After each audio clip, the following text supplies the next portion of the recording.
Ինչպես կրծքով կերակրել էպիզիոտոմիայի դեպքում։ Մայրը չի կարող նստել, նրան չի կարելի ճնշում գործադրել շեքի վրա, այդ պատճառով երբ պառկած վիճակում չի ստացվում կերակրել, մենք ընտրում ենք կիսապառկած դիրքը։ Մեզ համար կարևոր է վերցնել երեխային, մոտեցնել մեզ, և դա ավելի լավ է անել բարձի վրա։ Եվ մենք կարծես կիսանստած դիրքում սկսում ենք կրծքով կերակրել։ Այստեղ կարող եք մի փոքր շարժվել, փորձել, թե ինչպես է ձեզ հարմար։ Կարևոր է, որ երեխան այսպես ամուր պահված լինի։ Կրկին մենք ձևավորում ենք ծալք, կրծքի ծալք և երեխային մոտեցնում ենք կրծքին։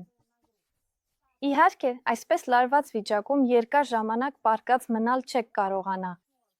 Այդ պատճառով կարող ենք բարձ դնել մեր տակ, երեխային մոտեցնել և մի փոքր հենվել բարձի վրա։ Որքան շատ բարձր դնենք մեր հետևում, այնքան ավելի հարմար կլինի մեզ համար։ Էպիզիոտոմիայի դեպքում կանանց արգելվում է նստել, այդ պատճառով կարող ենք նստել հենվելով մեկ ազդրի վրա։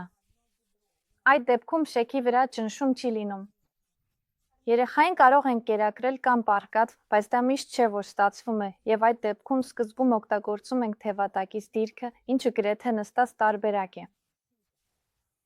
Կա նաև տարբերակ, երբ վերցնում ենք անատոմիական բարձ և նստվում դրա վրա։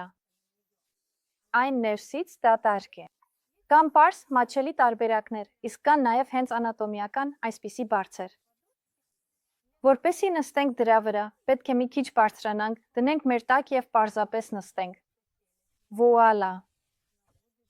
Մեզ համար հեշտ կլինի երեխային կրծքին մոտեցնել նստած վիճակում։